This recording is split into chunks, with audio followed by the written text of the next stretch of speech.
Ang 8 pinakamahal na barya sa buong mundo. Alam mo ba na mayroong ngang barya na nagkakahalaga ng milyon-milyon? Ito yung mga baryang kakaiba at kakaunti lamang ang mayroon sa mundo. Kaya naman ganoon na lamang kataas ang mga presyo nito.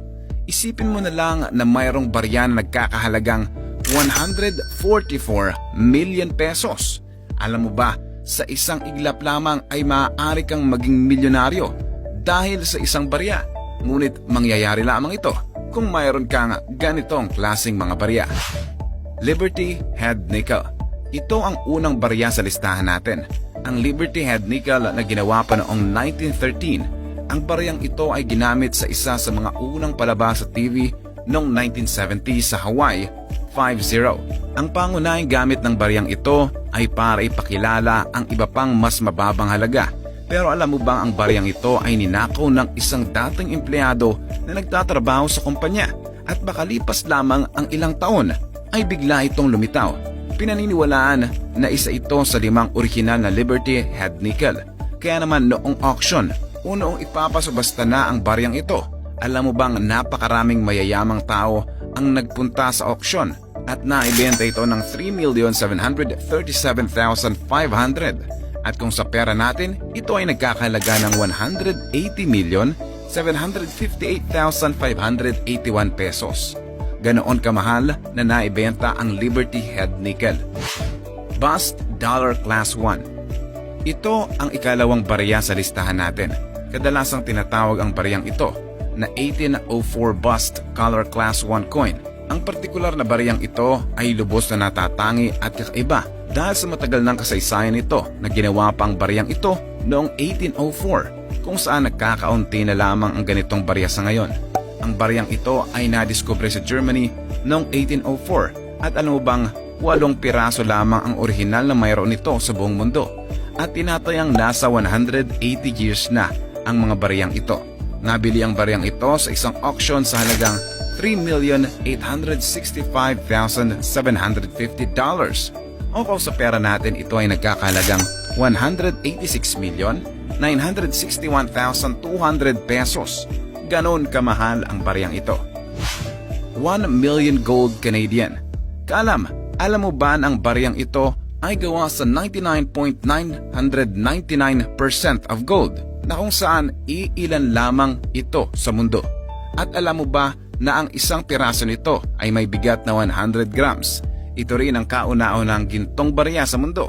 Nagkakahalaga ito ng $4,020,000 na kung sa pera natin ito ay tumataginting na 194,421,270 pesos. Ganyan kamahal ang 1 million gold Canadian. Edward III Florin. Ang pinakalumang barya sa listahan natin, ang Edward III Florin, ay tinatayang may edad na 670 years old. Naging mahal ang baryang ito dahil na rin sa katagalan ng panahon. At alam mo ba na mayroong 3 piraso nito at ang isa ay hindi na natagpuan pa. Ito ay nagkakahalagang $6.8 million na kung sa pera natin ito ay nagkakahalagang 328,871,800 pesos. Hindi man ito ang pinakamahal na barya sa mundo, pero ito ang isa sa pinakakaiba at walang katulad na barya. At alam mo bang kahit ba kopyahin pa ito, ay hindi nila magagaya ang disenyo nito. Ang 2 baryang Edward III Florin ay nakuha sa River Tyne noong 1857 at sa ngayon ay naroon na ito sa British Museum. Napakaswerte ang kung sino mang makakakuha ng ikatlong Edward III Florin. Brasher Doublon. Ang baryang ito ang nagtulak sa New York State na gumamit na lamang ng tanso sa paggawa ng pera imbis na ginto. Naging mahal ang gintong barya na ito, hindi lamang dahil sa katagalan kundi maging sa natatagong istorya nito. Nagkakahalaga ito ng $7.4 million na kung i-convert natin sa pera ng Pinas, ito ay tumataginting na 375,887,900 pesos. Ganyan kalaki ang value ng perang ito sa ngayon. Pero sa kasamang palad, nabili na ito sa isang auction noong 2011 sa halagang $7.4 million. St. Gaudens Double Eagle. Ang baryang ito ay nagpatunay na mas mahirap gawin ang mas maraming barya Ginawa ito noong 1907. Ang komplikadong itsura nito ay humantong sa pagtigil ng produksyon kung saan kinakailangang baguhin ang barya. Ipinatupad ito ni Charles Barber, ang punong taga-ukit ng US noon. Sinabi niyang alisin na lamang ang salitang "In God We Trust" mula sa barya. Gayunpaman kaalam, hindi ito napag-usapan ng maayos sa Kongreso. Pero ang baryang ito ay naging kilala dahil sa iilan lamang ang ginawa.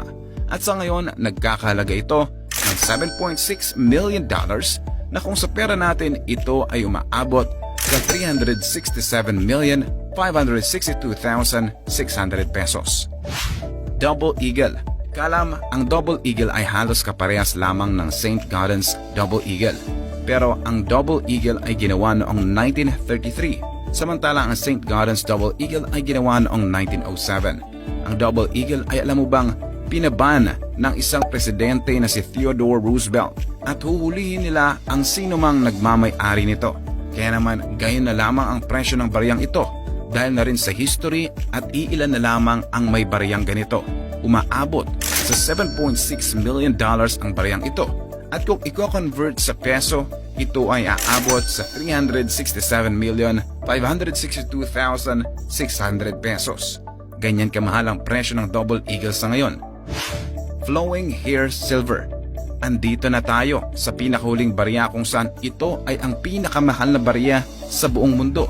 Pinaniniwalaan ang baryang ito ay ang kauna-unang silver coin kung saan nagkaroon ng issue ang US Federal Government. At alam mo ba na ito ang pinakabagong barya sa listahan ng World Record? At ito rin ang may pinakamahal na presyo sa buong mundo.